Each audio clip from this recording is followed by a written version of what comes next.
லட்சிய அண்ணா லட்சம் அண்ணா என்கின்ற முழக்கத்தோடு ஆழி பதிப்பகம் வெளியிட்டுள்ள பேரறிஞர் அண்ணாவின் 32 நூல்கள் அடங்கிய தொகுப்பு சென்னை புத்தக கண்காட்சிக்கு அடுத்து இப்போது 7வது பொருணை நெல்லை புத்தக திருவிழாவில் பிப்ரவரி 3ஆம் தேதி முதல் 13ஆம் தேதி வரை அரங்கு எண் 96 பெற்றுக் கொள்ளலாம். இது என்னடா அண்ணனுக்கு வந்த சோதனைன்ற மாதிரி கடந்த வாரம் மட்டும் நம்ம அண்ணனுக்கு அடி மேல் அடி விழுந்திருக்கு. எல்லாரும் டாக்டர் ஆயிட்டா யார் நோயாளியா இருக்கிறது அப்படின்னு கேட்டு பல்பு வாங்கினது, திருக்குறள்ல வர மாடுன்ற சொல்லுக்கு தப்பான அர்த்தம் சொல்லி கலாய் வாங்கினது ஒரு பக்கம்னா, இன்னொரு பக்கம் அண்ணனோட இனமான தம்பிகளோட இடத்துல என்னையே ரைடு வந்தாங்க. இது பத்தாதுன்னு தம்பிகளோட ஓட்ட பறிக்கிறதுக்கு விஜய் வேற கட்சி தொடங்கி இருக்கிறாரு. இப்படி சுத்தி நாலா பக்கமும் அடகட்டினா எங்கேயா போறது அப்படின்னு சீமான் அண்ணன் ஞாயிற்றுக்கிழமை மண்டையை கசக்கிட்டு இருக்கும்போது திங்கக்கிழமை மேலும் பல அதிர்ச்சிகரமான செய்திகள் அண்ணன் வீட்டு கதவை தட்டி இருக்கு. முதன்மை தம்பியான சாட்டை துரைமுருகன் அவர்களோட வீட்டுல ரைடு போனாங்க இல்லையா, அதுல சிக்கின ஆதாரங்கள் அடிப்படையில துரைமுருகன் பல தில்லாலங்கடி வேலைகளை பார்த்திருக்கிறாரு அப்படின்னும் சீமானுக்கே தெரியாம சீமான் பேரை பயன்படுத்தி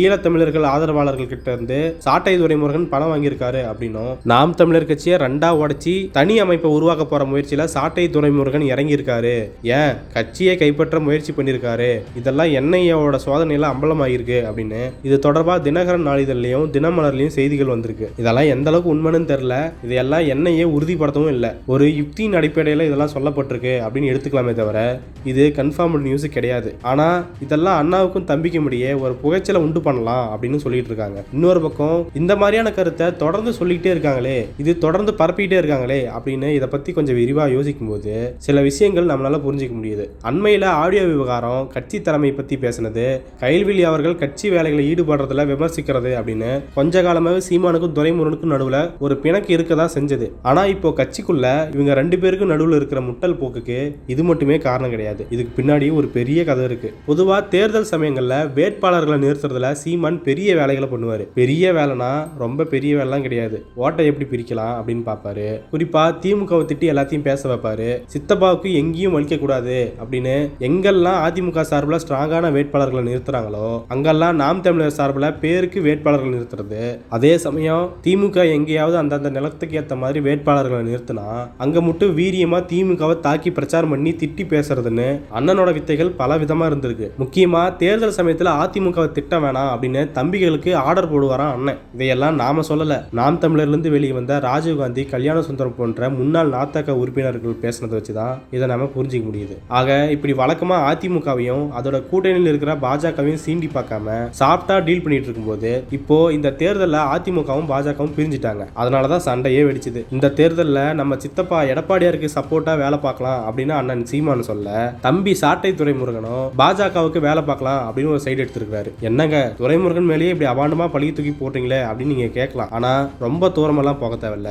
சமீபத்தில் ஒரு போட்டோ வைரலானதை பார்த்திருப்பீங்க. கோவில் அரசு கட்டுப்பாட்டில் இருக்கிறது அவசியமா இல்ல அரசியலா அப்படின்னு 2 தனியார் நிறுவனங்கள் ஒரு நிகழ்ச்சியை நடத்துறாங்க. அந்த நிறுவனங்களுமே கோவில்கள் அரசு கட்டுப்பாட்டில் இருக்கக்கூடாது அப்படின்னு தொடர்ந்து பிரச்சாரம் பண்றவங்க. அந்த நிறுவனங்கள் நடத்துற நிகழ்ச்சியில வலதுசாரிகள் தான் முழுக்க பங்கேற்பாளர்களா கலந்துக்கும் போது நம்ம சாட்டை துரைமுருகன் அவர்களும் அந்த லிஸ்ட்ல இருக்கிறாரு. இதுல கூடுதல் விஷயம் என்னன்னா, நீதிபதியான GR சுவாமிநாதன் அதுல சீஃப் கெஸ்டா வேற கலந்துக்கிறாரு. இது மிகப்பெரிய சர்ச்சையை ஏற்படுத்தியிருக்கு. ஒரு தனியார் நிறுவனத்துக்கு ஒரு மோட்டிவ் இருக்கு, அதனால அவங்க ஒரு நிகழ்ச்சி பண்றாங்க. நடுநிலையா இருக்க வேண்டிய நீதிபதி கலந்துக்கலாமா அப்படின்ற கேள்வி எழுந்தது. ஆனா இந்த நிகழ்ச்சியில கலந்துட்ட GR சுவாமிநாதன், நான் பாரஞ்சித்தோட நீலம் பண்பாட்டு மையம் நடத்தின கருத்தரங்குக்கெல்லாம் போயிருக்கேன், அப்போவெல்லாம் குத்த சொல்லாதவங்க நான் இந்த நிகழ்ச்சிக்கு வரதை மட்டும் குத்த சொல்றாங்க அப்படின்னு விளக்கம் அளிச்சிருந்தாரு. ஆக்சுவலா இங்க புரிஞ்சுக்க வேண்டியது என்னன்னா, நீலம் பண்பாட்டு மையம் நடத்தின கருத்தரங்குல இவர் ஒரு பார்வையாளராக கலந்துக்கிட்டாரு. ஆனா இந்த நிகழ்ச்சியில ஒரு சிறப்பு அழைப்பாளரா மேடையில கலந்துக்கிறாரு. ஒரு நபரா நம்ம எந்த நிகழ்ச்சியில வேணாலும் கலந்துக்கலாம். ஆனா இவர் ஒரு நீதிபதியா இருக்கும்போது கோவில்கள்லாம் அரசு கட்டுப்பாட்டு நிகழ்ச்சியில இருக்கவே கூடாது அப்படிங்கிற ஒரு ஐடியாலஜி பேசுற நிகழ்ச்சியில கலந்துக்கிறது தான் ஏத்துக்க முடியாது. இந்த மாதிரியான ஒரு நிகழ்ச்சியில கலந்துக்கிறது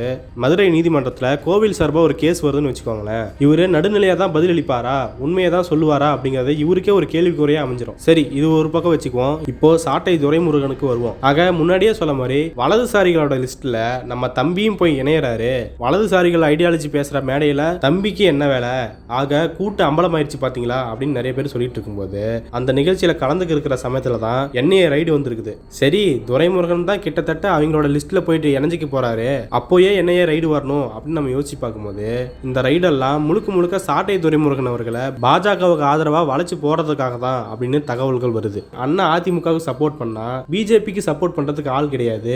இவரை ஈடியை விட்டு மிரட்டணும்னா ஏதாவது பண மோசடி வழக்கு பண்ணிருக்கணும். அப்படி இல்லைன்ற போது தேச விரோத செயல்பாடுகள் அப்படின்ற காரணத்தை காட்டி என்ஐஏ சோதனையை பண்ணலாம் அப்படின்னு சொல்லி சாட்டை துரைமுருகனை பாஜக வர சொல்லி மிரட்டலாம் அப்படிங்கிறதுக்காக தான் இந்த ரைடு அப்படின்னு சொல்றாங்க. ஆக மொத்தம் பார்க்கும்போது அண்ணனுக்கும் தம்பிக்கும் உண்டான விரிசல் அதிகமாயிட்டு தான் போகும் அப்படின்னு சொல்லப்படுது. என்னங்க அண்ணன் அங்க சுத்தி இங்க சுத்தி உங்க தம்பிக்கிட்டே கை வச்சுட்டாங்க, அடுத்து நீங்க தான் டார்கெட்டு, பார்த்து இருந்துக்குவாங்க. ஆமா, ஒரு விஷயம் அண்ணன், என்னையே ரைடு பண்றாங்க, பாஜக அமைச்சர் எல் முருகன் நாம் தமிழர் கட்சி தேச விரோதமா செயல்பட்டு இருக்கு அப்படின்னு பகிரங்கமா சொல்றாரு. அண்ணாமலை சீமான்லாம் காணாம போயிடுவாரு அப்படின்லாம் பேசுறாரு. இந்த 3 விஷயத்துலயுமே எதுக்குமே வாய திறக்கலையே. அட்லீஸ்ட் தம்பிகள் கூட அதை எதிர்த்து பேசவே இல்லையே.